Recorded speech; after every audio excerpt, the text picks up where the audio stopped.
मैंने सुना कई लोगों के मुंह से कि डिजिटल मार्केटिंग मार रही है। अभी तो हम सारे क्लाइंट्स को डील करते हैं वो बाहर के हैं, अभी तो पाकिस्तानी क्लाइंट्स की बारी आनी है। ये मार्केट तो खाली पड़ी है, मुझे ये लगता है। ज़ीशान उस्मानी साहब का जो एक तालीमी किस्म का एक उनका चैनल था जिसके 3 मिलियन यूट्यूब फॉलोअर्स थे उनके, तो वो अकाउंट उनका बंद कर दिया गया। अगर स्पेसिफिकली ज़ीशान उस्मानी साहब की बात करें तो उनका चैनल यूट्यूब ने बंद क्यों किया? उनके चैनल के ऊपर एक वीडियो अपलोड होती है जो कि वीडियो है क्रिप्टो के बारे में, AI बेस्ड, और वो स्कैम वीडियो है, फाइनेंशियल स्कैम की। कभी ये म्यार था कि जो बंदा भी ये सोशल मीडिया पे बार बार हर खाने की फोटो लगाएगा ना, हाँ, ये बंदा शोखा होगा और ये नॉन सीरियस टाइप। और आज ये म्यार है कि जो ये करेगा उसकी जिंदगी बेटर रहेगी। वो देखिए, उसके फॉलोअर देखें। हाँ, आप अंदाजा करें, पाकिस्तान में बातें करते हैं भाई, आप ना आपके 2 म्यार हैं। हम पाकिस्तान में कहते हैं लोगों से, भाई गरीबों से ये सलूक करते हो और अमीरों से ये करते सलूक। गूगल ने इस बार ये सलूक किया है। वो ऐड चल जाएगा, उसके बाद वो चलते चलते काफ़ी आपको रेवेन्यू भी दे देगा, उसके बाद जाके बेवजह बंद कर देंगे। मुझे सबसे ज़्यादा मुझे लगता है कि इश्यूज फेसबुक के साथ हैं इस पॉइंट ऑफ व्यू से, कि उनका सिस्टम बहुत ही ज़्यादा इमेच्योर है। जब सोशल मीडिया पे आते हैं तो हमें तो हर कुछ नज़र भी नहीं आता। हम खुद ऐड लगा रहे होते हमें नहीं नज़र आ रहा होता। इवन कई दफ़ा ऐसा हुआ है कि क्लाइंट ने कहा है कि यार ऐड नज़र नहीं आ रहा, कितने लगा है। लोग ना जब तक चीज़ को बिल्कुल उसी हालत में अपने सामने देख ना ले, यही है ना, वो देखा नहीं ना भी। उनका भी ये था कि वो ऐड मुझे नजर आएगा तो ऐड चल रहा है। हाँ, मतलब मुझसे अगर आपको ही नजर आता रहा तो कहीं और ना पहुंचा, फिर क्या होगा? क्या फ़ायदा। यूट्यूब पे हमने ये नोट किया कि आपके 10,000 व्यूज़ और फेसबुक पे लाखों व्यूज़, इम्पैक्ट यूट्यूब से आता है। हमने यूट्यूब के एल्गोरिदम को ये समझाना है मेरी वीडियो किस बारे में, और यही एक ऐसी बहुत बड़ी गलती हम करते हैं। अस्सलाम वालेकुम, उम्मीद है सब दोस्त ठीक ठाक होंगे, ज़बरदस्त होंगे। दोस्तों, आज मेरे साथ हैं आबिद अयूब साहब। ये सोशल मीडिया मार्केटर हैं, ये एक्सपर्ट हैं IT के। और जब भी कोई IT के मुतल्लिका, स्पेशली इंटरनेट के जो डिफरेंट मसाइल हैं इनके मुतल्लिका कोई चीज़ रुक जाए, कोई काम ना हो, तो कोई सपोर्ट चाहिए हो, तो ये सपोर्ट हम भी और बाकी और कई दोस्त इनको तंग करते हैं कि आबिद साहब आप बताइएगा इसका क्या हल है। तो आज इनकी एक्सपर्ट राय जो है सुनेंगे, आज इनसे बातचीत करेंगे, डिफरेंट किस्म के जो मौज़ूआत हैं, जो IT के मुतल्लिका जो ट्रेंड्स हैं, इन पे बातचीत करेंगे आबिद साहब से। आबिद साहब कैसे हैं आप? अस्सलाम वालेकुम sir, thank you very much. मैं बिल्कुल ठीक हूँ, अल्लाह का शुक्र है। आप सुनाएं कैसे हैं? बेहतरीन, माशाल्लाह, ज़बरदस्त। बड़ी खुशी हुई कि आज हमारे पॉडकास्ट में आप तशरीफ़ लेके आए। तो कोशिश करते हैं कि आज का जो मौजू है वो ऐसा रखा जाए जिस मौजू को लोग इंजॉय भी करें और साथ में इनको मालूमात मिले। यहाँ पे ना लोग पता चाहते क्या हैं, वो इल्म नहीं चाहते, वो इल्म के साथ इंजॉयमेंट चाहते हैं। तो जूते शुरू कर दें? नहीं, जूते भी ठीक है, यानी कि एज लॉन्ग एज के साथ में हम कोई इल्मी बात करते हैं तो जूते भी अच्छे हैं। और हमारे पॉडकास्ट में तो ये बिल्कुल ओपन है कि अगर हम मजाक भी करना चाहें तो साथ मजाक भी कर सकें। अच्छा, मुझे बताइएगा कि आपने जो ये कैरियर शुरू किया है, ये कैरियर में आपको लगता है कि आपके लिए क्या बाकियों के लिए भी ये ग्रोथ काफ़ी है? डेफिनेटली मुझे ये लगता है कि कोई भी काम जो है ना, जब आप शुरू करते हैं और अगर आप उसमें एक्सीलेंस की तरफ जाते हैं, और एक्सीलेंस को भी मेरी नज़र में जो एक्सीलेंस मैं कह रहा हूँ, शायद हम वो अचीव तो ना कर सकें जो एक्चुअल एक्सीलेंस है, मगर जब हम उसकी तरफ जा रहे होते हैं तो हम खुद भी फ़ायदा उठाते हैं और दूसरे भी हमसे फ़ायदा उठाते हैं। मैंने सुना कई लोगों के मुंह से कि डिजिटल मार्केटिंग मार रही है, तो आपकी राय क्या है इसमें? सर, मैंने तो वो दिन भी देखे हुए हैं जब मैं किसी बंदे के पास जाता था और उसको कहता था कि हमने आपका इंटरव्यू करना है, हमारी वेबसाइट पे आएगा। वो कहता था वेबसाइट क्या होती है? ठीक है, तो अब तो मुझे लगता है कि अब तो अवेयरनेस इतनी ज़्यादा आई है तो अब तो ये और फैलेगी। अभी तो हम सारे क्लाइंट्स को डील करते हैं वो बाहर के हैं, अभी तो पाकिस्तानी क्लाइंट्स की बारी आनी है। ये मार्केट तो खाली पड़ी है, मुझे ये लगता है कि ये बिल्कुल खाली मार्केट है। अभी इसमें तो कुछ भी नहीं हुआ। अभी आपको कुछ चंद बड़े बड़े ब्रांड नज़र आएंगे बस, बाकी किसी के तो सोशल मीडिया हाउस ही नहीं है।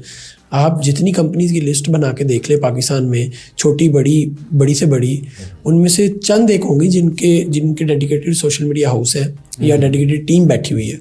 तो अभी उन सब के सोशल मीडिया हाउसेज होने हैं, सब ने सोशल मीडिया पे आना है, सब ने अपने अपने क्लाइंट्स को टारगेट करना है सोशल मीडिया के थ्रू। अच्छा, बिजनेस में किन किन तरह की टाइप्स हैं जिनको ये सोशल मीडिया मार्केटिंग चाहिए आपके ख्याल में, जिनको इफेक्टिवली मार्केट करके तो मसलन वहाँ से उनकी जो सेल्स की ग्रोथ करनी पॉसिबल है? देखिए, हर उस बंदे को चाहिए जो बिजनेस करना चाहता है, जो अपनी टारगेट ऑडियंस को कुछ बताना चाहता है अपने बारे में, चाहे वो सेल्स है या अपनी प्रोडक्ट है। एक और है पाकिस्तान में ना, पाकिस्तान में लोग ना ब्रांड की अवेयरनेस नहीं चाहते, ये लोग चाहते हैं कि भाई हम सेल्स पे ध्यान दें, सेल्स हो हमारी।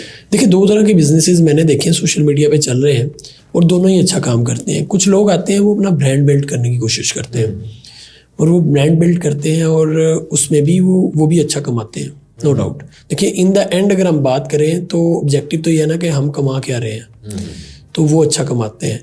बस एक थोड़ा सा फ़र्क आता है कि उनका एक टाइम आता है जब उनकी कस्टमर एक्विजिशन कॉस्ट कम होना शुरू हो जाती है। उसकी रीज़न क्या है कि उन्होंने पीछे ब्रांडिंग की हुई है, मगर वो भी कमा रहे हैं। और कुछ लोग हैं वो कहते हैं यार हमें ब्रांडिंग की कोई ज़रूरत नहीं है, हम डायरेक्ट सेल्स करते हैं, वो भी अच्छा कमा रहे हैं। तो दोनों तरीके अच्छे चल रहे हैं। आपने, मैं कहता हूँ कोई भी करना है करें, काम करें, इसमें फ़ायदा है। ये बेसिकली माइंडसेट है। हमारी जिस तरह की पर्सनैलिटी होगी, जिस तरह की चीज़ें को हम लाइक कर रहे होंगे और जिस तरह की हमारी पर्सनैलिटी ट्रेट्स होंगे, हम उस तरह की चीज़ को अडॉप्ट करेंगे। मुझे दोनों में मसला नज़र नहीं आता। अच्छा, आपने यहाँ पे ना जब कभी किसी की मदद की हो, किसी कारोबार की है ऐसे, उनकी जो ज़हन में तवक्कुआत होती हैं ना, इससे क्या वो तवक्कुआत सोशल मीडिया मार्केटिंग से आप मीट कर पाए? मैं आपको एक बड़ा मज़ेदार वाक़या सुनाता हूँ इससे। हमने एक क्लाइंट के लिए काम किया बैक इन 2016 या 17 आई थिंक सो। उनको प्लान हुआ, he was one of the biggest builder in Lahore and real estate agent. उनको कहा कि यार ज़मीन.com बड़ी अच्छी चल रही है, तो हम हमारे पास तो उससे ज़्यादा पैसा है, तो वाई नॉट हम भी ये काम स्टार्ट करें। तो कहीं से घूमते घुमाते हम तक वो पहुँचे कि जी हमने एक इस तरह की वेबसाइट बनानी है। पूरी उनसे रिक्वायरमेंट ली, उनकी टीम मेंबर से वेबसाइट बनाना शुरू कर दी। कुछ उन्होंने पैसे एडवांस दिए और वेबसाइट पे काम शुरू हो गया। कोई 20-25 दिन के बाद जब मेरी एक आदत थी कि जब भी किसी क्लाइंट से काम पकड़ते तो उसको 3 फेजेज, उसे कहता था एक पेमेंट एडवांस, दूसरी जब हाफ काम डन हो जाए, तीसरा डिलीवर जब काम हो जाए। तो 20-25 दिन के बाद मैंने उन्हें कहा जी हाफ काम जो हमने कमिट किया था ये डन हो गया, ये चीज़ें आप चेक करें और दूसरी पेमेंट दें। वो डिले करना शुरू हो गए। 20-25 दिन में इतना हुआ कि हमने पूरी वेबसाइट बना दी। तो मैं उनसे मीटिंग करने गया, जो उनके CEO थे, जो मेरे साथ बंदा कनेक्ट था, वो तो रिस्पॉन्स करने ही छोड़ गया ना। वो मैं समझ गया कोई मसला है। तो मैं CEO के पास गया तो उन्होंने कहा जी हम ना काम नहीं ये कर रहे, हमने नहीं करना। मैंने कहा हमने तो वेबसाइट बना दी है। कहता आपने मुझे हाथ में क्या दिया? तो मैं बड़ा हंसा। मैंने कहा ये वेबसाइट तो है जो हाथ में नहीं दे सकते। तो कहते हमारे हाथ में क्या आया? तो यहाँ मेंटालिटी तो आपको इस तरह की भी मिलेगी और इस तरह के लोग भी मिलेंगे जो सोशल मीडिया की अफादियत को या चीज़ों को, क्योंकि वो इस चीज़ से नहीं गुजरे, उनको नहीं पता। अगर आज का बच्चा जो पैदा हो रहा है हाथ में मोबाइल लेके, माँ उसे चुप करवाने के लिए या उसको, जिसे हम कहते हैं ना पंजाबी में, आरे लगाने के लिए मोबाइल देती है और वो मोबाइल से के साथ खेलता खेलता जवान हुआ है और अब वो बिजनेस में बैठा हुआ है। तो जब ये बच्चा आता है ना सामने, तो इसको पता है कि इस सारी चीज़ों की ज़रूरत क्या है, इसकी अहमियत क्या है और इसके डायनामिक्स क्या है। मगर जो ओल्ड जनरेशन है, जो माइग्रेटेड है टेक्नोलॉजी की तरफ और इन सारी चीज़ों की तरफ, हम भी बेसिकली नेटिव नहीं है ना, हम इसके साथ पैदा नहीं हुए, हम माइग्रेटेड है। तो वो जो नेटिव आएगा ना, तो उसका माइंडसेट थोड़ा डिफरेंट होगा, तो वहाँ आसानी ज़्यादा होगी और वहाँ क्लाइंट्स भी ज़्यादा आएंगे। अभी क्योंकि थोड़े माइग्रेटेड हमारी तरह के ओल्ड स्कूल ऑफ थॉट के लोग बैठे हुए हैं, तो इसलिए ये मसाइल आते हैं। बात ना समझ नहीं आती। देखिए आजकल हर एक बंदा ना किसी न किसी यूट्यूबर को या फेसबुक के इन्फ्लुएंसर को या टिकटॉकर को फॉलो कर रहा है। आजकल वो ये जानता है कि ये बंदे क्या कर रहे हैं, किस तरह की इनकी वीडियोस हिट होती हैं, इनसे क्या इनको मुतवक्को फ़ायदे मिल सकते हैं। लेकिन फिर भी देख लें कि जब लोग किसी मार्केटिंग कंपनी को हायर करते हैं ना, तो उनकी जो उससे तवक्कुआत है डिफरेंट है।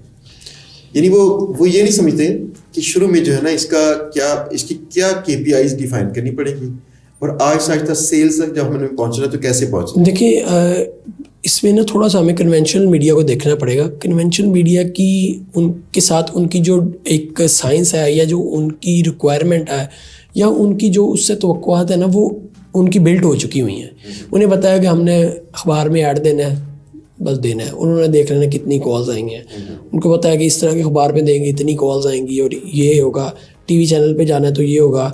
अगर हमने किसी क्लोज सर्कल में करना है तो हमने पम्फलेट लगवा देने हैं और बैनर लगवा देने हैं। मगर उनको उनकी वो डायनामिक्स चीज़ें वो क्या देख रहे होते हैं, ओवरऑल ही देख रहे होते हैं कि कितने हमारे पास क्यूरीज आई हैं, क्या उनकी ब्रांडिंग हो रही है। और मोस्टली मैंने तो यहाँ तक भी देखा है कि वो ये देखते हैं जो ओनर ऑफ द कंपनी होता है या जो बंदा डिसीजंस कर रहा है मार्केटिंग के, वो ये देख रहा होता है कि मेरे तक क्या आ रहा है। उसको कोई आके बताता है ना, वाह वाह मैंने आपका ऐड देखा था, वो उधर DHA में लगा हुआ है, बड़ा मज़ा आया, बड़ा खूबसूरत ऐड है, तो वो कहेगा हाँ यार 3 मेरे दोस्तों ने आके मुझे बता दिया। और अगर वो उसका घर के रास्ते में अगर 2 बैनर्स लग गए हैं या 2 बिलबोर्ड लग गए हैं तो बड़ा खुश होगा यार। मैं वो मॉडल टाउन से गुजरा था, मॉडल टाउन पे वो जो आज नए डिजिटल बिल आई हैं स्टैंडीज़ वो लगी हुई हैं, तो वो कहेगा पूरे लाहौर में ही लग गई हैं। तो उसकी नज़र में हर वो चीज़ जो वो देख रहा है वही है। जब सोशल मीडिया पे आते हैं तो हमें तो हर कुछ नज़र भी नहीं आता, हम खुद ऐड लगा रहे होते हैं, हमें नहीं नज़र आ रहा होता। इवन कई दफ़ा ऐसा हुआ है कि क्लाइंट ने कहा है कि यार ऐड नज़र नहीं आ रहा, कित्थे लगा है, सानू क्यों नहीं नज़र आता, ठीक है। तो वो असल में जो फील देखने की चीज़ों की वो बिल्ड नहीं हुई।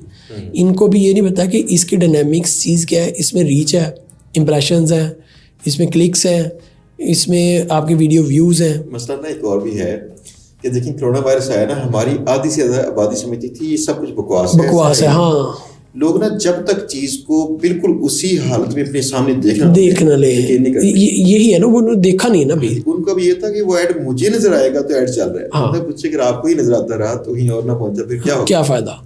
तो ये बहुत है, ये मैंने खुद नोट किया हुआ है। मैं एक मेरा दोस्त है वो किसी एक बड़ी यूनिवर्सिटी के लिए मार्केटिंग देखता था, तो मैंने उसे कहा कि यार ये इस रोड पे ना तो उन लोगों के बिल बोर्ड बड़े होते हैं। कहता है हमारे ओनर इस रोड से गुजरते हैं इसलिए होते हैं। अच्छा मेरी बात सुने कि टिकटॉक, फेसबुक, इंस्टाग्राम, ट्विटर या यूट्यूब, ये इनमें से आप अगर पाकिस्तानी ऑडियंस के मुतल्लिक़ अगर अपनी राय दें तो कौन सा ज़्यादा रेलिवेंट है? अच्छा, इसमें प्रोडक्ट बड़ा मैटर करेगी। अच्छा, मैं इनके डायनेमिक्स अगर बता दूं, हर देखने वाला अपनी अपनी प्रोडक्ट के मुताबिक उसको चूज़ करना आसान हो जाएगा। मसलन हम फेसबुक, यूट्यूब का भी यूज़ करते हैं। हम देखते हैं कि हम ज़रा जब फारिग हैं, हमारे पास 10 से 15 मिनट 20 मिनट हैं, तब यूट्यूब यूज़ करेंगे। क्यों उस वक्त यूज़ करें? जब हमारे पास थोड़ा टाइम है। हमारा ये माइंडसेट बना हुआ है कि यूट्यूब तब देखें जब हम अकेले हैं या हमारे पास टाइम है 10-15 मिनट। इसके मुकाबले में दूसरे जितने भी प्लेटफॉर्म है हम दोस्तों के साथ बैठ के शुरू कर देंगे। आप देखेंगे कि आपका कैमरामैन अभी तो नहीं देख रहे ये कहीं ना कहीं नहीं देख रहे, तो वो कैमरे की रिकॉर्डिंग करते हुए क्या करेंगे, वो फेसबुक यूज़ करेंगे, टिकटॉक यूज़ करेंगे। आप कहीं मीटिंग में बैठे हुए हैं, आप टिकटॉक यूज़ करना शुरू कर देते हैं, इंस्टाग्राम, हर चीज़।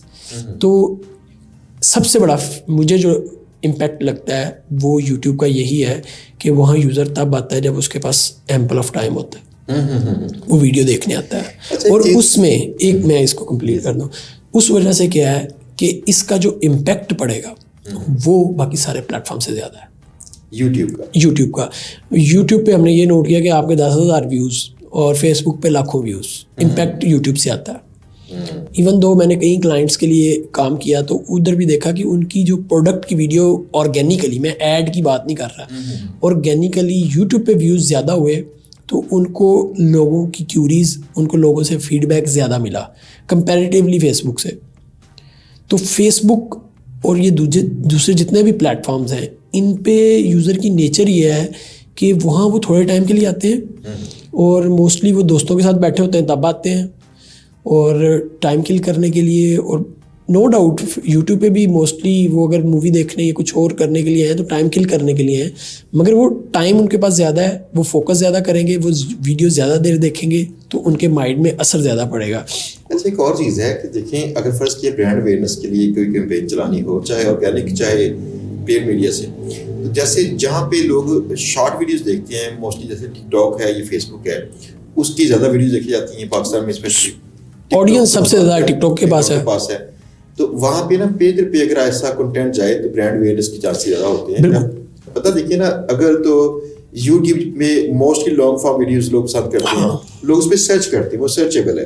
अब इसको लोग सर्च करते हैं लेकिन उनके वो हैशटैग टाइप चीज़ें ऐसे वो कीवर्ड्स प्रॉपर्ली सर्च नहीं करते। अब इसमें बेसिकली बाकी जितने भी प्लेटफॉर्म है ना, टिकटॉक है, इंस्टा, ख़ास तौर पे इंस्टा और टिकटॉक की अगर बात करूँ, या शॉर्ट फॉर्म्स, वो देख रही होती है यूज़र बिहेवियर कि ये किस तरह की शॉर्ट्स को देख रहा है, या ये किस तरह की रील्स को देख रहा है, ये किस तरह की टिकटॉक वीडियोस देख रहा है। अगली वीडियो उस तरह की उसे नज़र आना शुरू होती है, उसके इंटरेस्ट की, उनका प्लेटफॉर्म ये देख रहा होता है। नो डाउट ये अवेयरनेस के जो अवेयरनेस कैंपेन्स हैं उनके लिए ये प्लेटफॉर्म बहुत अच्छे हैं। इवन दो बहुत सारी प्रोडक्ट्स की सेल्स के लिए ये प्लेटफॉर्म बहुत अच्छे हैं। अभी जो लोग ख़ासतौर पे जो ब्रांडिंग फोकस काम नहीं करते और सेल्स ओरिएंटेड अपनी कैंपेन्स कर रहे होते हैं, उनके लिए इंस्टाग्राम और टिकटॉक एड्स ऑसम है। और इवन दो फेसबुक भी, उसके बाद यूट्यूब नहीं है उसके लिए। चीज़ आपने नोट की है कि जो यूट्यूब पे वीडियोस बना के लगाते हैं इनको लोग कहते हैं यूट्यूबर। जो टिकटॉक पे लोग बनाते हैं इन्हें कहते हैं टिकटॉकर। जो ट्विटर पे ट्वीट्स करते हैं इनको लोग कहते हैं ट्वीट। लेकिन असल में वो इतना मशहूर नहीं हो सका। और फेसबुक का, इंस्टाग्राम का कोई इसकी शोहरत है ही नहीं। यानी उस पर जो कंटेंट लगाने वाले की कोई शोहरत नहीं। तो ये लगता नहीं कि इन दोनों जो प्लेटफॉर्म्स ने अपना कंटेंट क्रिएट करने वाले की भी ब्रांडिंग की थी, उसका नाम रखा था। हाँ, ये डेफिनेटली है। अब इंस्टाग्रामर भी वैसे आ गए हैं, वो भी हैं कि मैं आई एम इंस्टाग्राम इन्फ्लुएंसर। या इंस्टाग्रामर कहते हैं कि आई एम इंस्टाग्राम इन्फ्लुएंसर, ये फैंसी नाम हो गए हैं। नहीं, अगर तो ये कहेंगे फिर तो फेसबुक इन्फ्लुएंसर भी कर लेंगे। हाँ, लेकिन कोई ब्रांडेबल नेम नहीं रखा, ब्रांडेबल नेम नहीं है। मगर वो पाकिस्तान में तो ये टिकटॉकर तो नेगेटिव ब्रांड है ना। वो हमारे एक दोस्त हैं, आपके भी दोस्त हैं, उमर सलीम। तो वो कहते हैं कि एकदम हम वीडियो बना रहे थे तो फैसलाबाद में ना, तो उन्होंने कोई वो नकली उनके पास गन्स थी, पुलिस पकड़ के ले गई। तो उनको उधर बिठाया हुआ है, तो जो उसका कोई थाने का इंचार्ज होगा, SHO आया, तो वो आके कहता है तुम टिकटॉकर हो, तो ये कहता है गालां काट लो, ऐ ना कहो, टिकटॉकर ना कहो। तो वो डेफिनेटली एक नेगेटिव ब्रांड भी बन चुका है। मगर हम जो मर्जी कर लें, टिकटॉक एक हकीकत है। और ये अगर आप बैक 2010 जाएं, आपने ज़रूर देखा होगा, मैंने तो ये देखा था जब हमने यूट्यूब चैनल शुरू किए तो ट्रेंडिंग्स में जाते थे। तो यूट्यूब पे भी ट्रेंडिंग्स में ऐसी वीडियो होती थी जो देख के हम किसी को बता भी नहीं सकते थे कि कौन सी वीडियो है ट्रेंडिंग में। तो टिकटॉक तो उससे बहुत बेहतर है अभी। मगर क्या हुआ कि आहिस्ता आहिस्ता जब अच्छे कंटेंट प्रोड्यूसर आना शुरू हुए, कंटेंट क्रिएटर आए, उन्होंने अच्छा कंटेंट क्रिएट किया, कंपटीशन बढ़ा, तो अच्छा कंटेंट देखने लग गए लोग। यही हाल आप टिकटॉक आज से 2-3 साल पहले देख लें, कुछ और था। अब ऑल टुगेदर चेंज हो गया। आपको यहाँ एजुकेशन मिलेगी, आपको स्पोर्ट्स मिलेगी, आपको साइंस फिक्शन, आपको व्हाटएवर आपका कोई इंटरेस्ट, आपको उसके कंटेंट टिकटॉक पे मिल जाएगा। बात ये कि टिकटॉक की बात करें या इसकी यूट्यूब की बात करें ना, दोनों में एक बड़ा चैलेंज है कि जो लोग भी इसमें बिल्कुल रियल इन्फ्लुएंसर होते हैं, जो काम भी करते हैं, कंटेंट अच्छा करते हैं, इन दोनों को इतने चैलेंज दरपेश है, कई बार इनका अकाउंट भी सस्पेंड करते हैं हमेशा के लिए। और वो जो अकाउंट है, जितनी मर्जी आप दरख्वास्तें करें, वो ऐसे ठीक नहीं करते। फॉर एग्जाम्पल मेरे अपनी ज़ाती जो है, देखिए हमारा कंटेंट जो है सारा वो जनरल होता है, रिकॉर्डिंग होती है, उसके पीस लगते हैं, हम कहीं से कॉपी नहीं करते। दूसरी बात है कि प्रॉपर्ली हमारा इदारा है जो ट्रेनिंग करता है लोगों की, तो ऐसे कंटेंट लगा के उसके ऊपर अगर फ़र्ज़ किया कोई बंदा कहते फेक है, तो सिर्फ एक रिपोर्ट भी वो कर देते हैं ऐसे बैन। अब यूट्यूब के देखेंगे तो यूट्यूब के 2 बड़े इशूज़ हैं जो यानी पिछले 1-2 साल से काफ़ी लोगों के साथ हो चुके हैं। फॉर एग्जांपल, एक तो लोगों के अकाउंट्स हैक हुए थे, तो इसमें एक मशहूर यूट्यूबर हैं ज़ुबैर चन्योटी, उनका अकाउंट हैक हुआ था। तो एक और थे वहाँ पे ग्रुप में, हमारे ये यूट्यूबर्स का ग्रुप है, तो उनका भी अकाउंट हैक हुआ। हर किस्म की पॉसिबल सिक्योरिटी कहते हैं मैंने की हुई थी। इवन कि जो उनके लिए मैंने मशीन्स थी, लाइक कोई एप्पल मशीन इस्तेमाल की, वो सिर्फ इसी काम के लिए थी। तो हर किस्म की सिक्योरिटी के बावजूद उनके यूट्यूब हैक भी हुए। और दूसरी बात कि कई लोगों के बंद होते हैं। अभी देखें, ज़िशान उस्मानी साहब का जो एक तालीमी किस्म का एक उनका चैनल था, जिसके 3 मिलियन यूट्यूब फॉलोअर्स थे उनके, तो वो अकाउंट उनका बंद कर दिया गया। अब ये रिस्क नहीं है कि एक इंसान इतनी मेहनत करता है। ये दोनों प्लेटफॉर्म जो है बड़े फ्यूरियस है, छोटी सी गलती के बाइस वो तंग नहीं करते आपको। अच्छा, मैं इस जो हैकिंग वाली आप बात कर रहे हैं और ज़िशान उस्मानी की, इस पे एंड पे आता हूँ पहले बात। अच्छा, आपने भी किया होगा, अपवर्क पे काम किया, फाइवर पे काम किया, और जितने प्लेटफॉर्म पे फ्रीलांस वगैरह उन पे काम किया, वहाँ भी तो ऐसा ही है। असल में होता क्या है कि मुझे ये लगता है, ये मेरी एक राय है, अब मैं इसमें गलत हो सकता हूँ, मगर मुझे लगता है कि हमारी कोई छोटी छोटी गलतियाँ होती हैं, नो डाउट, और उन पे हमें मार्जिन भी मिलते हैं, सारे प्लेटफॉर्म्स दे रहे होते हैं, मगर हम कुछ गलतियों को इग्नोर कर जाते हैं, और वही गलतियाँ उनके लिए, उस प्लेटफॉर्म के लिए वो एक ब्लंडर्स होते हैं इसलिए वो हमें बैन करते हैं। एक बात देखिए ना, देखिए जैसे आपने बाकी फॉर्म की बात की, मैंने तो काफ़ी फॉर्म सारी अच्छे अंदाज से इस्तेमाल किए हैं। उनकी पॉलिसीज हम पढ़ते हैं, कंप्लाई करने की कोशिश करते हैं ताकि कोई गलती ऐसी ना हो। मैं इसमें आपको क्लियर करता हूँ, जो टिकटॉक पे ना जेन्युइन जब मसले जब हो, फॉर एग्जांपल अब व्हाट्सएप कहीं ब्लॉक होता है, व्हाट्सएप 2-3 बार वो खोल भी देते हैं ऐसे, लेकिन कभी चेक कीजिए बिहाइंड सीन होता ये है कि अगर हमें यूज़र मैसेज करना शुरू हो जाए, लास्ट हमारा व्हाट्सएप ब्लॉक हुआ है सिर्फ इस रीज़न से हमने फेसबुक के ऊपर एक कैंपेन चलाई थी कि हमारा वेबिनार आ रहा था फ्री। उस वेबिनार को लोग ज्वाइन कर रहे थे, लोगों ने मैसेज किया, हम उनको जवाब दे रहे थे, जस्ट आप अंदाज़ा कीजिए उन्होंने वहाँ पे बंद कर दिया, खोल नहीं रहे उसे। यानी कि ये कहीं ना मिनोपली कायम करते हैं। मेरे ख्याल में मिनोपली कायम करने के लिए ये कुछ अकाउंट्स जो बड़े बड़े इनके होते हैं उनको। अच्छा, मुझे पता क्या लगता है इस बारे में, मेरी एक राय है, वो ये है कि बेसिकली यहाँ कोई इंसान तो बैठा नहीं है जो ये देख रहा है। ये एल्गोरिदम्स है, जो मशीन लर्निंग है इनकी, AI जिसे अब नया नाम फैंसी नाम जो आज यूज़ होता है, हम जो सोशल मीडिया से हैं वो इन एल्गोरिदम से काफ़ी अरसे से वाकिफ़ है। तो इसके पीछे AI काम कर रही है, कोई बंदा तो बैठा नहीं है। जैसे मैं सोचता हूँ, मैं ये सोच रहा होता हूँ कि ये AI इस तरह के कामों पे या इस तरह के प्रोसेस में कैसे बिहेव करती है। तो मैं अक्सर कहता हूँ कि आप उस प्लेटफॉर्म के रूल्स एंड रेगुलेशंस को फॉलो करने के साथ साथ, या ना भी करें कोई मसला नहीं है, बस ये देखें कि उसका AI कैसे बिहेव करता है, उसका वो एल्गोरिदम बिहेव कैसे करता है, किन चीज़ों को वो पकड़ता है, उन चीज़ों को अवॉइड करें। नहीं, बात देखिए ना, फ़र्ज़ किया एल्गोरिदम ने तो उनको पहली जो थी स्ट्राइक पहुंचाई, उनको सस्पेंड किया या वार्निंग दे दी एल्गोरिदम ने। जब कभी मैनुअल आप रिव्यू करवाते हैं उनसे, आप उनसे रिक्वेस्ट करते हैं कि इसको चेक कीजिए, मेरी गलती नहीं थी, तो पीछे कोई इंसान ही चेक करता है। उनकी फर्स्ट लेयर होती है AI की, बाद में पीछे कोई इंसान होता है। लेकिन दादा कीजिए कि इतनी ब्लंडर मारते हैं ये लोग, ये तो जेन्युइन है। अच्छा, एक बात इस पर बड़ी मजे की है, मुझे टिकटॉक मेरा बैन हुआ और उन्होंने कहा जी पक्का बैन कर दिया गया है। तो मेरे लड़के ने वहाँ पे क्या किया कि रिक्वेस्ट की कि भाई इसको रिव्यू कर ले। रिव्यू करने के आधे घंटे के बाद हमारा अकाउंट खुल गया, और रिव्यू करने वाले ने 2 दिन के बाद कहा सॉरी आपका अकाउंट नहीं खोल सकते, आपका अकाउंट हमेशा के लिए बंद कर दिया गया है। हमने वो अकाउंट भी 6 माह चलाया। नेक्स्ट वो उनका जो बंदा था वो हमें कह रहा है आपका अकाउंट कभी खुलेगा नहीं, एक्चुअली खुल चुका था। ऐसे केसेस ना व्हाट्सएप के साथ भी हमारे हो चुके हैं। यानी दैट मीन्स इनके कहीं आपस में कोऑर्डिनेशन नहीं है, इनके पास वो सिस्टम मैच्योर नहीं है कहीं। ये बेसिकली इतने बड़े सिस्टम है, हो सकता है मैंने इस तरह के बड़े इश्यूज फेसबुक पे भी देखे हैं। मसलन मैंने एक इशू देखा कि एक पर्सन जिसको बाद में बैन किया गया फेसबुक के ऊपर, और उससे पहले वो बैन नहीं था। हमारा एक दोस्त है तो वो बुक्स का काम करता है, तो उसने देखा कि आजकल इनका बड़ा काम चल रहा है, वो धरने शरने दे रहे थे तो बड़े सोशल मीडिया पे वायरल थे। उसका काम बुक का था, बुक्स ऑनलाइन सेल करता था। तो उसने उनकी बुक पकड़ी, ख़रीदी, कहीं से ऐड लगाया, दौड़ा बिकनी शुरू हो गई। अच्छा, वो धरना बंद हुआ। वो भाई साहब की जो पॉपुलैरिटी है, जो उस वक्त की एक ट्रेंडिंग चल रहा था, वो ख़त्म हो गया। उसने बुक भी उतार दी, ऐड बंद कर दिया। मगर जो हमारी कॉमन प्रैक्टिस होती है, हम ऐड डिलीट नहीं करते, पड़ा रहता है, हमने क्यों डिलीट क्या करना करके। तो वो ऐड पड़ा रहा।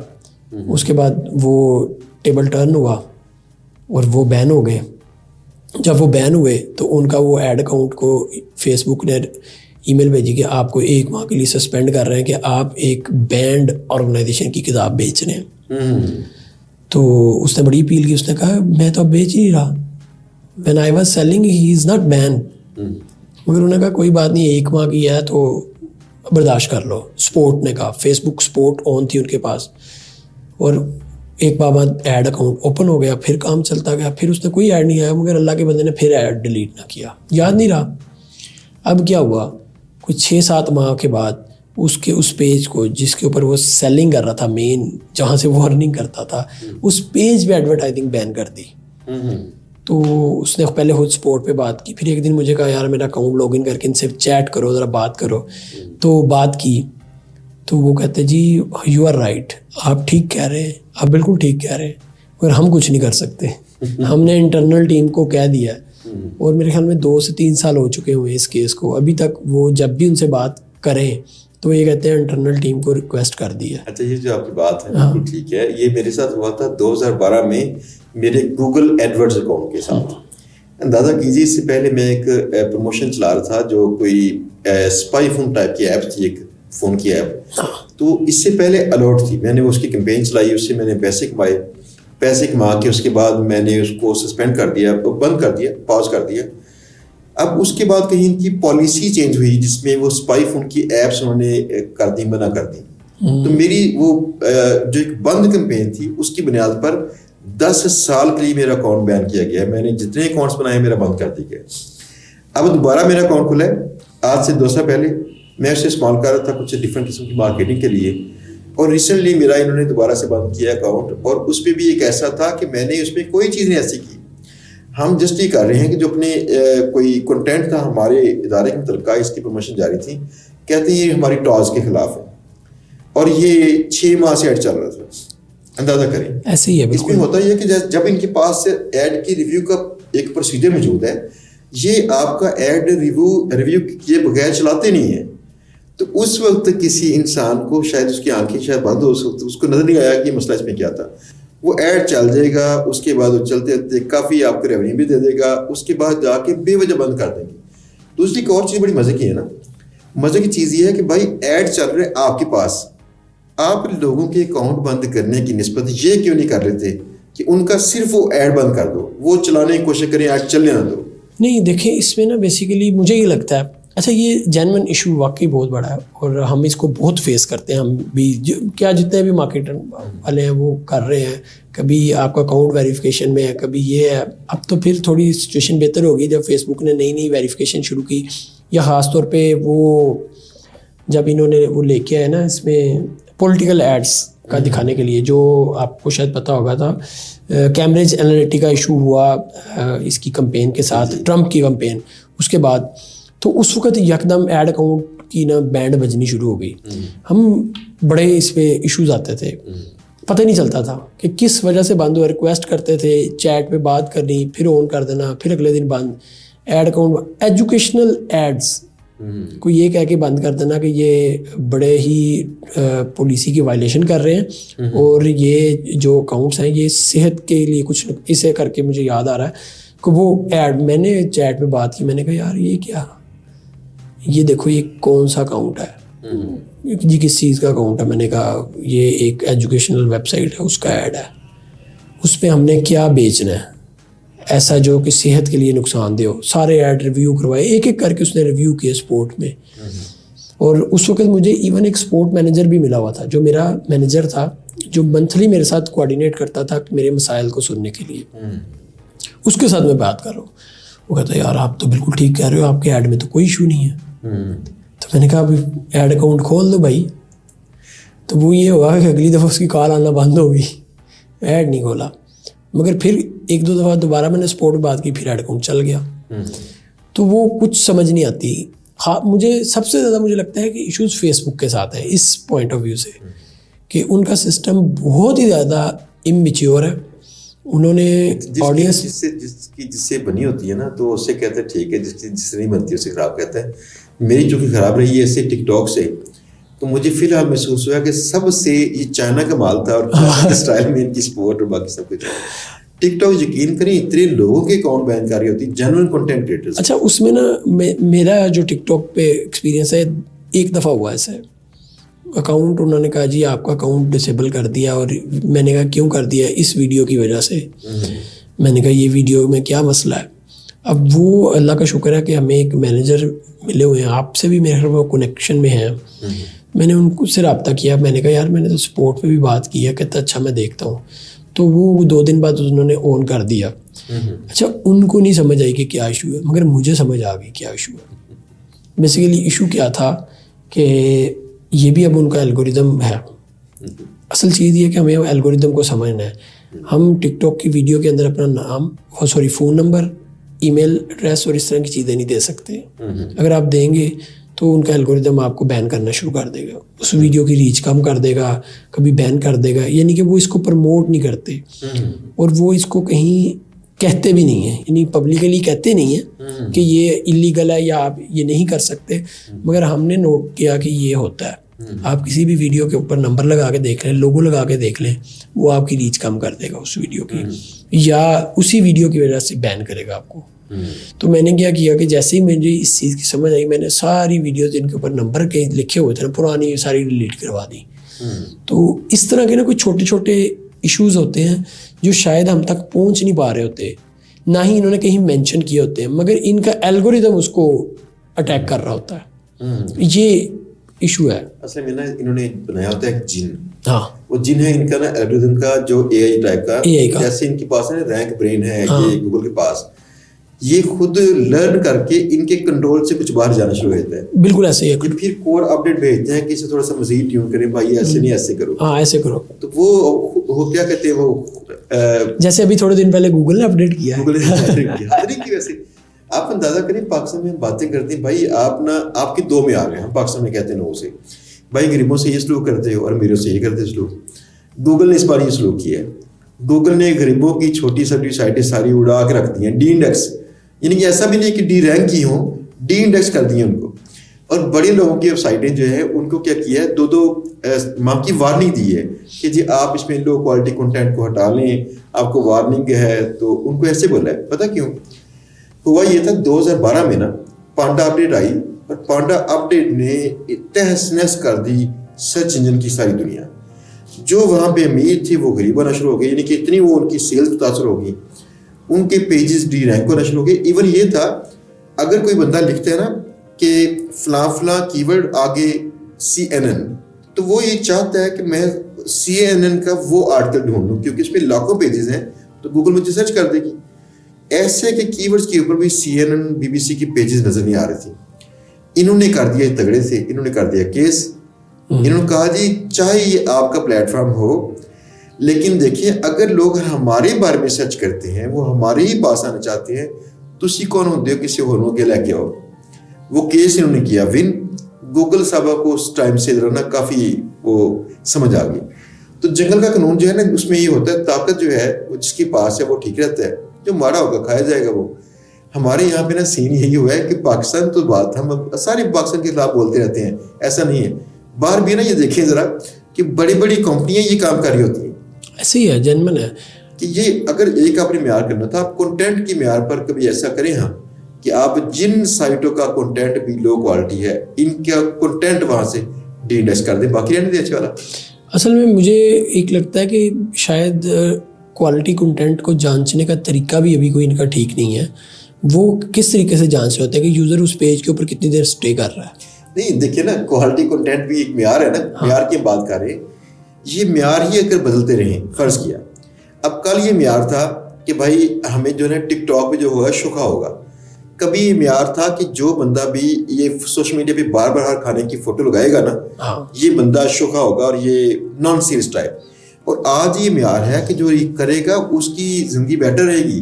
वो देखिए उसके फॉलोअर देखें। हाँ। मैं अक्सर ये कहता हूँ कि मैं यकीन करें कि सोशल मीडिया के लिए बना नहीं हूँ, अगरचे ज़बरदस्ती कर रहा हूँ अपने वो मिजाज के खिलाफ कि पॉडकास्ट में है या कुछ भी, लेकिन मेरा ये रवैया नहीं था कि मैं जहाँ भी जाऊँ एक फ़ोटो खींचूँ, जहाँ भी जाऊँ एक वो खाने की फ़ोटो, फलां की फ़ोटो, पार्टी की, नहीं होता मुझसे।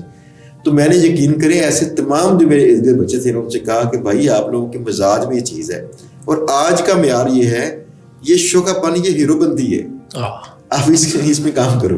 नहीं ठीक है ना, ये देखें हम PR पढ़ते हैं। अच्छा वैसे मैं खुद भी बहुत कम, आप देखते हैं पोस्ट नहीं लगाता, मैं बहुत ही कम लगाता हूँ पोस्ट ज़ाती ज़िंदगी की।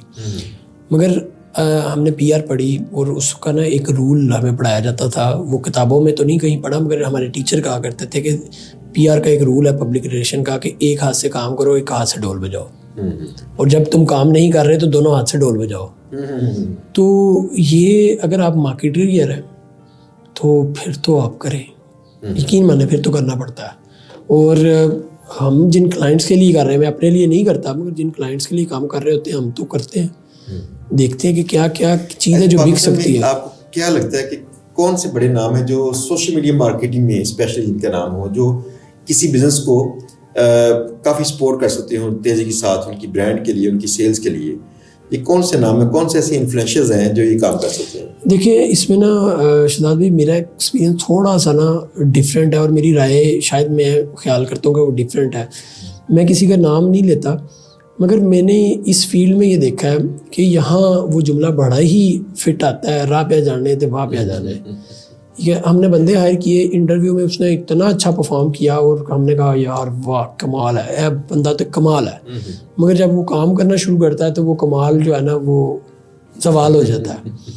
तो क्यों होता है? क्योंकि वो ही कैन प्रेजेंट वेल, वो अच्छा प्रेजेंट कर सकता है, वो अच्छा बोल सकता है, मगर वो अच्छा काम नहीं कर सकता। तो इसमें ना मेरी एक बड़ी राय है, मैं ये कहता हूँ कि यार ये काम ऐसा है जब तक आप 5 सेंसेस और साथ छठी सेंस को मिला के काम नहीं करेंगे ना तो आप नहीं कामयाब होने वाले। और वो आपके स्किल, अच्छा कई लोगों को शायद स्किल्स भी होंगे, मगर वो जब इस तरीके से, इस नोयत से, इस डेडिकेशन के साथ काम नहीं कर रहे होते तो वो कुछ नहीं कर पाते। तो इसलिए हम किसी को देख के उससे बात करके मैं नहीं जज कर सकता। मैं कहता हूँ कि काम अगर उसका बोलता है तो ठीक है, अगर उसने किसी काम में कोई किया हुआ है कुछ ऐसी चीज़ व्हाटएवर, कोई भी उसने कोई प्रोडक्ट सेल की हुई है अच्छी, उसने कोई सर्विसेज अच्छी सेल की हुई है, या किसी की वीडियोस के अपनी पाकिस्तान में ना है, खाली सोशल मीडिया मार्केटिंग की बात नहीं, हर प्रोफेशन के मतलब का ये बात है कि जिस इंसान के कार्ड पे इसका जो प्रोफेशन लिखा होता है ना, ये सिर्फ इसी का मास्टर नहीं होता, बाकी सब का मास्टर होता है। उसे वही काम नहीं आता जिसका वो करता है, अक्सर ये होता है। हाँ, ये कह सकते हैं आप। तो मेरे ना एक पुरानी बॉस रह चुके हैं, एक बड़ी IT कंपनी के मालिक हैं, तो बड़े अमीर आदमी हैं, मिलियंस ऑफ डॉलर्स कमाते हैं, पाकिस्तान में हैं, लाहौर में रहते हैं, एक फार्म हाउस है उनका। मैंने एक बार इनसे पूछा कि आपने एक बार अपनी वीडियो लगाई थी बच्चों की ना आइसक्रीम सेल करते हुए, इनके फार्म के बाहर ना इनकी 4 बच्चे हैं, उन्होंने आइसक्रीम बेचना शुरू कर दी बच्चों ने, एक फुल डे उनका जो था वेंचर था ये। मैंने कहा ये क्यों किया था आपने? कहते हैं इसलिए कि मैंने अपना सारा पैसा जो है वो बच्चों को बता चुका हूँ कि मैंने वेलफेयर के नाम लगा दिया, बच्चों को कुछ नहीं मिलेगा। ये कैंसर सर्वाइवर हैं और इन्होंने क्या किया, सारा पैसा कोई कैंसर की NGO को डोनेट कर दिया। बच्चों से कहते हैं मैंने इनको चाहता हूँ काबिल बनाऊँ, तो काबिल बनाने के लिए मेरे पास सबसे बड़ा जो स्किल है ना वो ये है सेल्स का, बेचने का। तो इनकी तरबियत इस जगह से मैं करता रहा हूँ कि बेचो। ये अभी मैं बड़ा मिस कर रहा था कि मेरे बाकी बच्चों ने क्यों नहीं किया। स्कूल में फन फेयर था, तो इस बार हमने प्रॉपर्ली बच्चों को सपोर्ट भी किया है। जो बड़े बच्चे ने वहाँ पे अपने दोस्त के साथ मिलकर स्टॉल भी लगाया था, ये सब कुछ, ताकि जहन बने बेचने वाला। यकीन करें बेचने वाले जहन के लिए ना सोशल मीडिया के टाइम पे आके इतने मौके मौजूद हैं कि मैंने एक दिन एक वीडियो की थी, लोग शायद गलत समझे, अच्छा समझे, पता नहीं, हर एक के पास अपना अंदाज होता है समझने का। मैंने कहा था इस टाइम पे भी अगर आप गरीब रह के ना तो यकीन करें ये सारा मसला आपका अपना जाती है। अल्लाह की तरफ से करम यह है कि अल्लाह ने देखिए आपको मौके फराहम किए। चीज़ें अच्छी बुरी नहीं होती, चीज़ों का इस्तेमाल अच्छा पूरा है, आप उनको राइट इस्तेमाल करें, बिजनेस लाएं, अपना देखें क्या कितना पैसे कमा सकते हैं। हमने कई ना ऐसी केस स्टडीज भी की थी जिनमें हमने एक वाइट क्रीम लॉन्च की थी मेरे छोटे भाई ने, और उसको लॉन्च करके आप जानते ब्रांड बनाया था उसको। और इस ब्रांड के जो आगाज था इसका सोशल मीडिया से हुआ और सोशल मीडिया तक ही से महदूद किया था। अच्छा, तो आप देखें कि जैसे पंजेरी की बात थी और ऐसे कई आइडियाज़ हैं लाहौर में, स्पेशली इतनी सारी चीज़ें जैसे आप शालिम मार्केट में किसी बंदे ने थोड़ा सा काम करना वहाँ से लॉन्च करे कमा ले। मैं ना कई ऐसे लोगों को जानता हूँ जिनमें ये सलाहियत थी कि वो सिर्फ अपनी हेजिटेशन दूर कर लें और कहीं सोशल मीडिया पे आ सकें, लाइव सेशन कर सकें। इन्होंने लाइव सेशन करके अपनी चीज़ें बेचनी शुरू कर दी। बिल्कुल ऐसे, ये बहुत ही लो कॉस्ट है। यानी कई फेसबुक के ग्रुप्स हैं जो 500, 1000 या 2000 लेते हैं एक माह का किराया कि आप रोजाना 1 या 2 बार लाइव सेशन कर लोगे, 1 घंटे का। तो 1 घंटा लाइव सेशन करके एज ए सेल्स पर्सन जो लोग बेचने जाते हैं वहाँ पे चीज़ें दिखाते हैं, ये लो मेरे पास ये माल आया, ये ले लो, बड़ा बिक रहा है, और लोग लेते हैं। आपने किसी भी नीश में जाना है तो आपने देखना क्या है कि क्या मेरा कंटेंट वैल्यू ऐड कर रहा है उसकी देखने वाले की लाइफ में, या उसे एंजॉय करवा रहा है कि नहीं। दोनों ही चीज़ें हैं बस, इसके अलावा तीसरी कोई चीज़ नहीं है। अगर ये कर रहा है तो गुड टू गो है।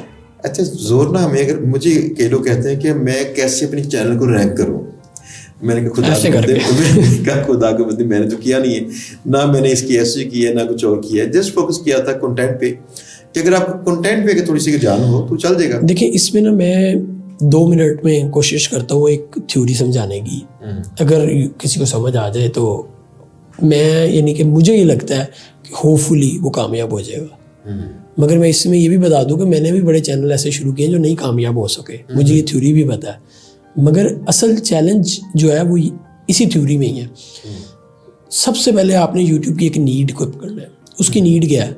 उसकी नीड ये है कि जो भी यूज़र इस प्लेटफॉर्म के ऊपर उसकी ऐप के अंदर आ रहा है वो वापस ना जाए, एंगेज हो, वो उधर ही रहे, वो वापस टिकटॉक पे ना जाए उसको छोड़ के, वो फेसबुक पे ना जाए, इंस्टाग्राम पे ना जाए, वो वहीं रहे।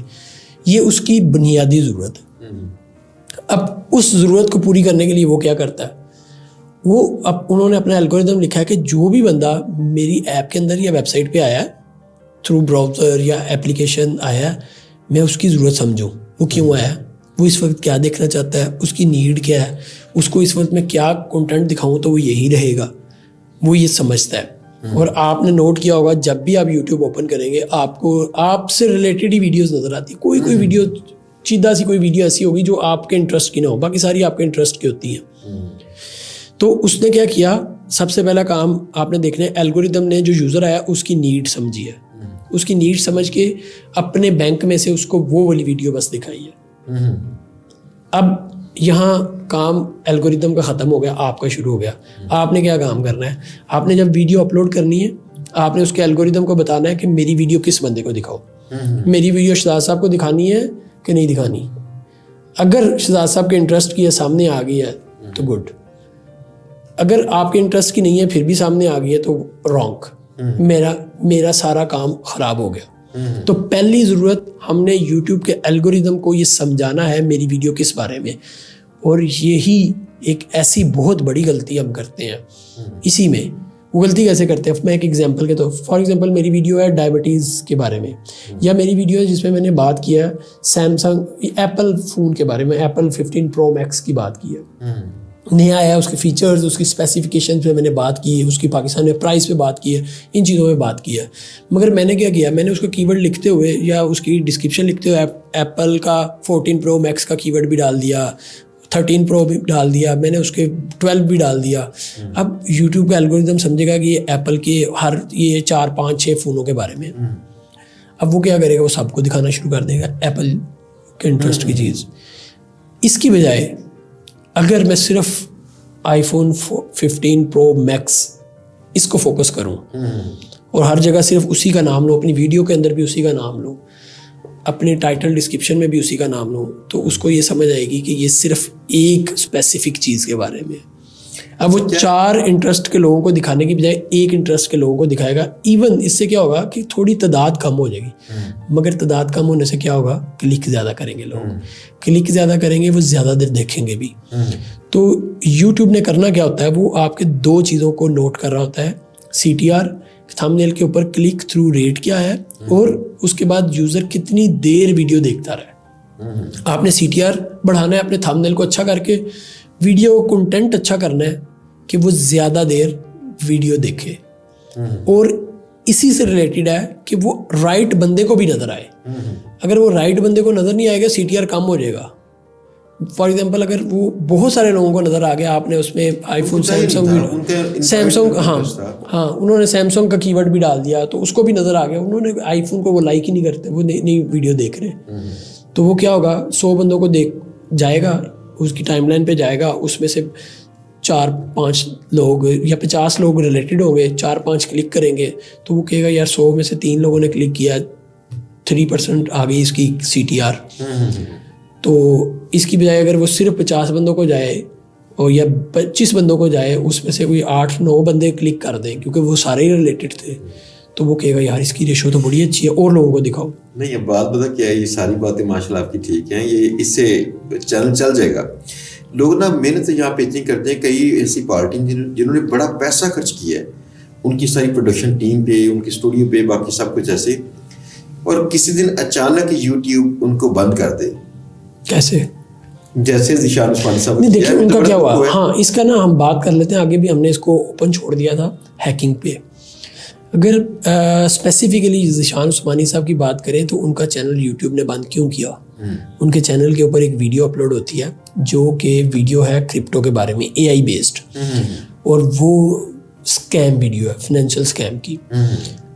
उस वीडियो की वजह से उसे बंद किया जाता है।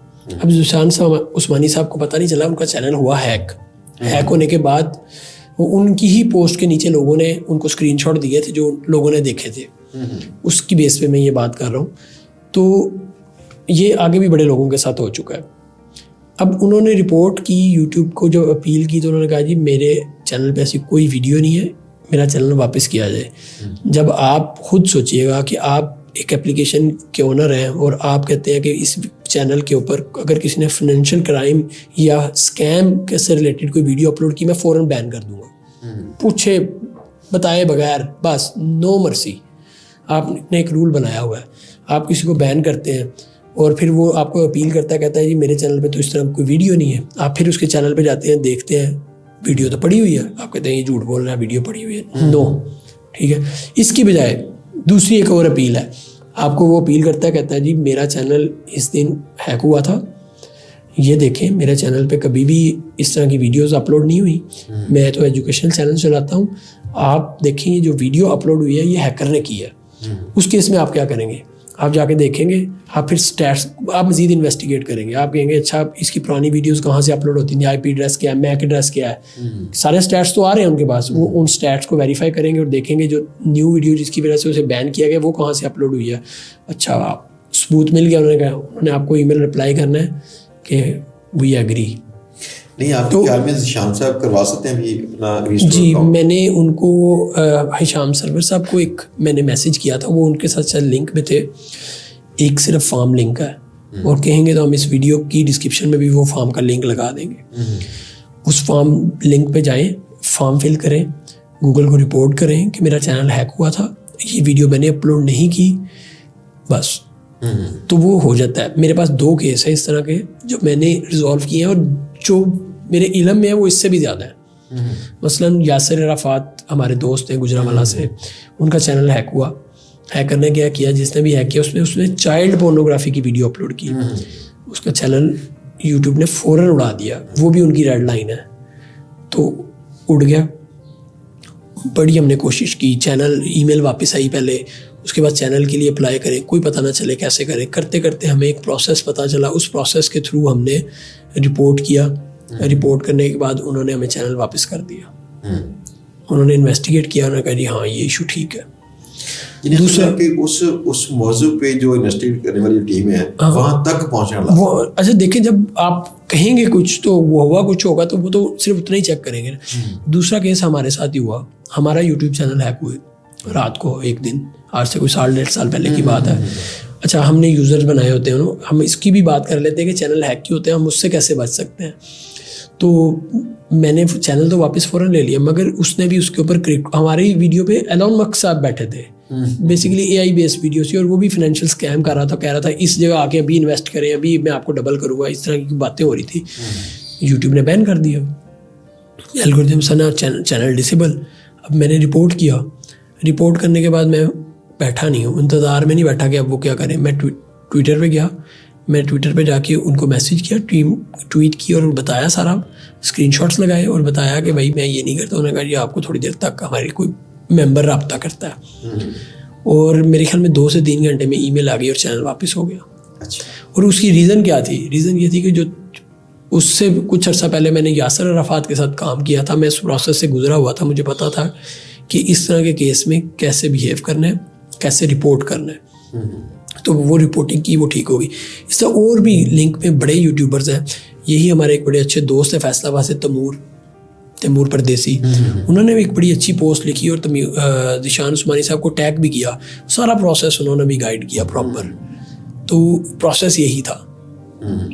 असल में हमें समझने की ज़रूरत ये होती है कि हमारे चैनल के साथ हुआ क्या है, ठीक है।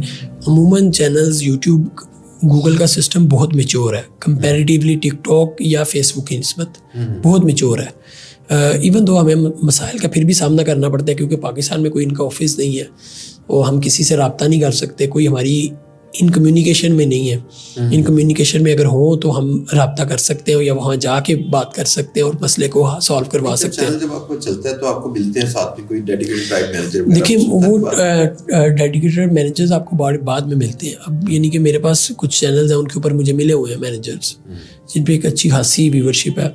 इवन दो एक मुझे चैनल मैनेजर मिली है, इंडिया से है, वो हर महीने मुझे वो मैं कहूँगा ऐसे तंग करती है जैसे वो मेरी बॉस होती है।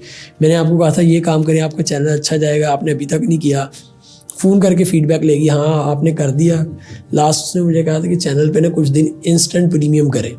अच्छा। तो मैं ज़रा मसरूफियत की वजह से नहीं कर सका। वैसे तो वीडियो स्केजुअल कर देते हैं, तो वो स्केजुअल कभी भी बैठ के कर दी। इंस्टेंट प्रीमियम के लिए आपको बैठना पड़ेगा, उस टाइम पे इंस्टेंट प्रीमियम करना है। तो वो हर तीसरे दिन फ़ोन करके I am this from this end we talk about the instant premium, आपने अभी तक किया नहीं है वट एवर। मैं कह रहा गोली करवानी की, अच्छा कल कर दूंगा। तो मैंने किया। अब मैंने जिस दिन ही किया उसी दिन उसका मुझे एक ईमेल आ गया कि आपका इस गया बड़ा अच्छा, आप अगले 4-5 दिन करें। तो ये मैनेजर्स तो मिलते हैं नो डाउट, मगर ये हर किसी को नहीं ना मिले हुए। फिर अच्छा दूसरी एक और चीज़ इसमें बड़ी ज़रूरी है, चैनल हैक क्यों होता है। अच्छा मेरे जानने वाले जितने भी लोगों के चैनल, फेसबुक पेज या कोई भी अकाउंट हैक हुए, जब उनसे बातचीत की तो मुझे 2 चीज़ें ज़रूर मिली। या तो उनको कोई लिंक आया था फेसबुक पे, ईमेल में। इवन एक बंदे ने बताया उसको एक लिंक आया, उसको एक ईमेल आई। ईमेल में था कि कनाडा में जॉब्स आई हुई हैं, तो अगर आप अप्लाई करना चाहते हैं तो अभी अप्लाई करें। और अच्छा जॉब भी बड़ी उसी के रिलेटेड थी। उसने फ़ौरन ठक ठक उसी लिंक पे क्लिक किया, अप्लाई जॉब पे। थोड़ी देर बाद उसके ब्राउज़र में मौजूद हर लिंक हैक हो चुका था, उसका हर ईमेल आईडी हैक हो गई। एक ये काम होता है। एक फेसबुक पे बहुत ज़्यादा अब लिंक्स आते हैं, लोगों ने बड़े अजीब से नाम के प्रोफाइल बनाए हैं, मेटा स्पोर्ट ये वो। आपका प्रोफाइल में आपने ये वायलेशन की है, अगर आपने नहीं की तो ये इस लिंक पे क्लिक करें, वो भी हैकिंग लिंक है। दूसरा उन्होंने कोई ना कोई सॉफ्टवेयर इंस्टॉल किया होता है। अभी आप बात कर रहे थे यासर जंजुआ साहब की, जब हम थोड़ी देर पहले, तो मुझे कल या परसों यासर जंजुआ साहब की कॉल आई। तो उन्होंने बताया कि उनके एक मैनेजर जिसने को उन्होंने राइट्स दिए हुए थे, उसकी ईमेल हैक हुई। तो मैंने कहा आपने कोई सॉफ्टवेयर इंस्टॉल किया था? मेरा पहला क्वेश्चन ही ये था। कहते हाँ थोड़े दिन पहले किया था। तो यही होता है, कोई सॉफ्टवेयर हम अनऑथेंटिक सोर्स से डाउनलोड कर लेते हैं, उसे इंस्टॉल करते हैं। और आप बाकी तो आप समझ सकते हैं, आईटी वाले जितने भी लोग हैं वो समझ सकते हैं कि सॉफ्टवेयर इंस्टॉल करने का किसी का क्या मतलब है। वो हमारे सिस्टम की हर चीज़ में हैक कर लेता है। फिर लोग अक्सर कहते हैं कि यार कोई 2 वे ऑथेंटिकेशन नहीं आई, कोई हम तो लॉगिन कहीं करें तो वो तो कभी वेरिफिकेशन करता है मोबाइल के ऊपर, +6 प्रेस करें या यस करें जाके, यहाँ तो कुछ नहीं हुआ। वो क्यों नहीं होता? वो कुकीज़ उठाता है। वो तो नया लॉगिन नहीं बनता, वो आपकी सेम कुकीज़ को रेप्लिकेट करता है। वो आपके ब्राउज़र की कुकीज़ उठाएगा, वहाँ जाके इंस्टॉल कर देगा, वो रेप्लिकेट हो जाएगा। जो कुछ उस ब्राउज़र में लॉगिन है वो उधर लॉगिन हो जाएगा। अच्छा हमारे ना एक गैराज था बनाया हमने घर से बाहर कहीं, जहाँ पे ना अपनी जो एक्स्ट्रा गाड़ी थी वहाँ रखनी पड़ती थी, तो भाई भी वहाँ पे लगाते थे गाड़ी। उसका लॉक था, तो मुझे ना लॉक खोलते वक्त ना भाई ने कहा कि भाई ये जो लॉक है इसका ये काफ़ी सिक्योर है, शक्ल से काफ़ी सिक्योर नज़र आता है। मैंने कहा हाँ ये इतना सिक्योर है कि अपनी चाबी से नहीं खुलता। यही हिसाब है, हम लोग जब ये 2 फैक्टर ऑथेंटिकेशन का अपना ही अकाउंट हमें खोलना पड़ जाए ना, खोलना पड़ती है, और हैकर भाई आसानी से उसे ले जाते हैं। हाँ अच्छा इसमें ना एक और बड़ा मैं यूज़ करता हूँ, और मैंने बड़े लोगों से इस मौजू पे जब बात करते हैं वो भी इससे मिलता जुलता एक प्रोसेस यूज़ कर रहे हैं। वो ये है कि जिस ईमेल के ऊपर, मेन ईमेल के ऊपर आपका यूट्यूब चैनल है, वो किसी को बताए ना। अब टीम मेंबर्स को देना है तो क्या करें, टीम मेंबर्स को यूज़र बनाएं।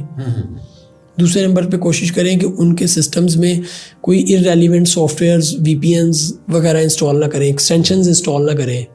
एवं कोई एक्सटेंशन इंस्टॉल की हुई है, VPN किया हुआ है, किसी ने एड ब्लॉकर इंस्टॉल किया हुआ है, किसी ने कुछ किया हुआ है, क्यों कर रहे हैं भाई? ना करें इस तरह की चीज़ें।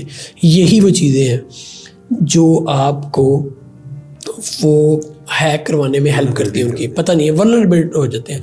दूसरे नंबर पे एक मैंने बड़ी दफ़ा ये भी पढ़ा है कि vidIQ और इस तरह की जो ऐप्स हैं, ये भी बहुत हेल्पफुल हैं यूज़र्स के लिए, हैकर्स के लिए। ये इनफैक्ट पहले 2-4 केसेस जो हुए उनमें कॉमन चीज़ ये भी थी कि ऐसे की जो सॉफ्टवेयर इंस्टॉल किए थे, एक्सटेंशन जो इनकी होती हैं, तो लोग उसको करते हैं कि मैं चलो अपनी चैनल की SEO करूँ, लेकिन वो उनके अंदर कहीं ना कहीं लूप होल्स होते हैं जहाँ से वो हैकर्स उनको। देखिए एक तो ये भी है लूप होल्स होते हैं, दूसरा ये भी है कि अब ये कुछ ऐप्स जिनके बारे में ये बात होती है ना, मुझसे किसी ने कहा, मैंने कहा यार हर तीसरे बंदे ने तो ये की हुई है, तो जिसका भी हैक होगा, क्योंकि वो चीज़ यूज़ इतनी ज़्यादा हो रही है। मगर फिर भी मैं उस हक में नहीं हूँ कि आप इंस्टॉल करें। इवन मैंने कुछ दिन पहले हमें चैनल के ऊपर मेंबरशिप, पेड मेंबरशिप की ऑप्शन आई, मैंने सारा सेटअप किया तो मैं देखूँ, मैंने कहा कुछ चेंज नहीं आ रहा, पेज तो वैसे का वैसे ही है, मेन क्या चेंज है। मैं फिर तो आगे देखूँ, वहाँ सब कुछ सेटअप है, एडमिन साइड जो स्टूडियो साइड है। तो फिर मुझे एकदम याद आया कि कहीं पाकिस्तान में ये अवेलेबल है कि नहीं अभी यूजर्स के लिए। तो मैंने कहा अच्छा इसे VPN में चेक कर दो।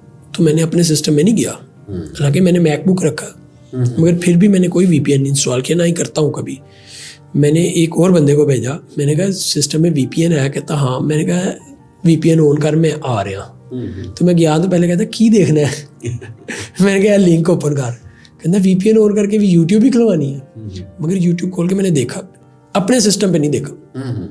क्यों? मैं नहीं यूज़ करूँगा, मुझे पता है मेरे सिस्टम को मैं क्यों वल्नरेबल बनाऊँ। मैं कोई गैर ज़रूरी सॉफ्टवेयर नहीं इंस्टॉल करूँगा, मैं किसी भी लिंक पे क्लिक ही नहीं करूँगा। क्या कहते हैं, छाछ का जला, वो किसका जला, क्या? हाँ कुछ इसी तरह का होता है। हाँ जी, तो ये आपने बड़ी त्याग शुरू कर दी। नहीं, मैं तो शुरू से ही ये बड़ी इसमें मेरे साथ 2010 में मेरा अकाउंट, एक फ्रीलांसिंग फर्म का अकाउंट था मेरा, हैक हुआ था।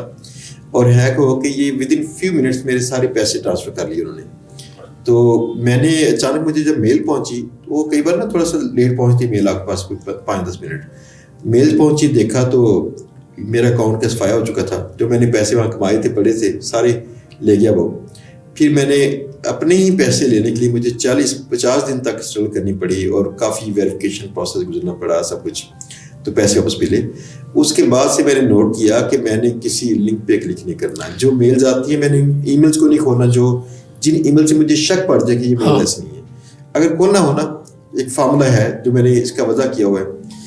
मेरे पास आईफोन है, तो आईफोन कंसिडर किया जाता है थोड़ा सा सिक्योर, अगरचे मुकम्मल वो नहीं होता। मैं इसकी मेल में वो मेल खोलता हूँ जो मैंने, जिस पे शक पड़े कि इसमें क्या था, मैं चेक कर लूँ। अगर इस पे खोल के एक बार मेल, चूँकि इसमें मैंने लॉगिन नहीं किया होता अपने ऑनलाइन अकाउंट्स को, लाइक वो ब्राउज़र के अंदर मैंने लॉगिन नहीं किया होता इसको, यूट्यूब को, फेसबुक को या बाकी, तो ऐप्स में लॉगिन किया होता है। और ऐप्स के एक ऐप से दूसरी ऐप में इसकी इंटरनल सिक्योरिटी है ना, उस वजह से कुछ नहीं होता। वो नहीं होता बिल्कुल। इससे मैं चेक करके अगर शक पड़ जाए तो मेल को वहाँ नहीं खोलूँगा। अगर अच्छी लगे मेल की, ठीक है वो, तो वहाँ पे खोल लूँगा। सो मैं तो खोलता ही नहीं हूँ। नहीं, अच्छा तरीका यही है। लेकिन मेरी पुरानी मेल बड़ी मशहूर हो चुकी थी असल में, तो बड़ी मेलें मिक्स आती है ना सारी। मैं ना एक क्लाइंट के लिए एड्स रन करता हूँ। मैंने कहा हैकिंग के कुछ केस बता दो ना इनको कि हमारे साथ भी होता है। तो अच्छा, उनका मेरे पास आने की वजह क्या थी? दे हैव अ टीम, बड़ा अच्छा सब कुछ चल रहा था। एक दफ़ा उनका एड अकाउंट फेसबुक का हैक हुआ और वो UK बेस्ड कंपनी है। 25,000 पाउंड खर्च हुए और ही वॉज ट्रैवलिंग। उन्हें पता तब चला जब वो कहीं लैंड किए तो देखा ईमेल आई हुई है कि इतने बैंक से पैसे कटी जा रहे हैं। वो जब तक अपना सफ़र पूरा करके अगली मंजिल पहुंचे 25,000 पाउंड तक खर्च हो चुके थे। दूसरी दफ़ा हैक हुआ तो उस वक्त कोई 2 या 3,000 पाउंड खर्च हो गए। तो मुझे कहते यार मैं बड़ा तंग हूँ ये वो। तो मैंने कहा कि आप ऐसा करें, मुझे दे दें ऐड अकाउंट, इसकी सिक्योरिटी में। कहते अच्छा फिर तू ऐड भी तू ही चला दे। मैं कहा ठीक है। तो वो क्या हुआ, मेरे पास वो कोई 4-5 साल से है। तो पीछे कोई मेरे ख्याल में 3-4 माह पहले की बात है कि एक दिन मुझे भी ईमेल आई पेमेंट की। मैंने कहा अभी तो सुबह ही पेमेंट हुई है, फिर पेमेंट कैसे कट गई है बैंक से? तो मैंने ऐड अकाउंट खोला, देखा उसमें, मैंने कहा कौन सा ऐड ऐसा चला दिया जो इतनी स्पीड से हो रहा है।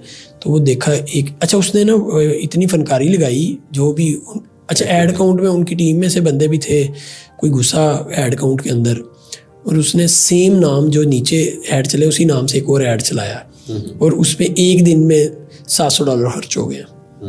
मैंने ऐड खोला, देखा वो अंदर किसी शूज़ का ऐड था जो अमेरिका में सेल हो रहे हैं।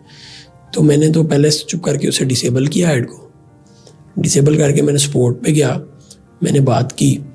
उन्होंने कहा जी ये तो कुछ नहीं हो सकता, आपको पे करना पड़ेगा। मैंने कहा मैं क्यों पे करूँ, ये मैंने बातचीत की, नई बात उसने सुनी। उसने कहा अच्छा हम इंटरनल टीम को भेज दिया।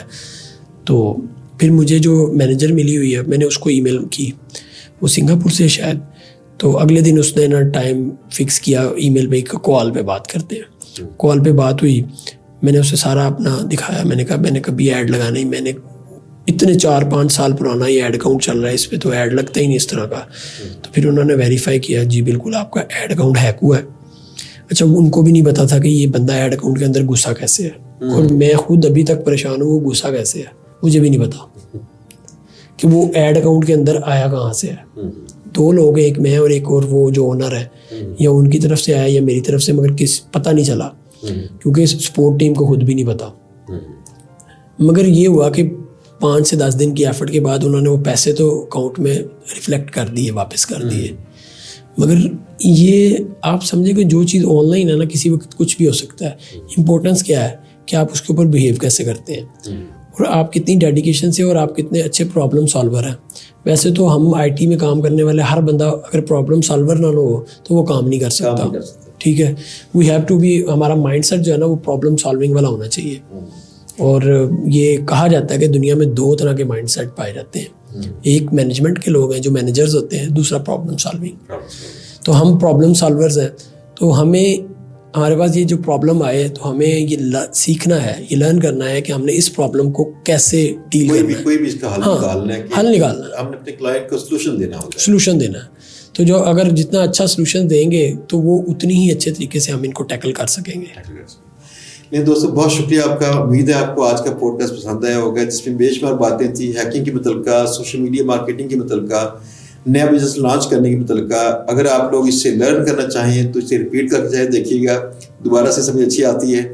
और दूसरी बात यह है, इंशाल्लाह हम बहुत जल्द और भी गेस्ट लेके आएंगे, जो गेस्ट इस तरह की वैल्यूएबल चीज़ें आपको सिखाएंगे, और बातों से शायद आप कुछ अच्छा सीखें, आपका ज़हन चेंज हो, आप कुछ नया कर सकें। तो इंशाल्लाह बहुत जल्द मिलेंगे एक नए पॉडकास्ट के साथ। तब तक के लिए दोस्तों, अल्लाह हाफिज़।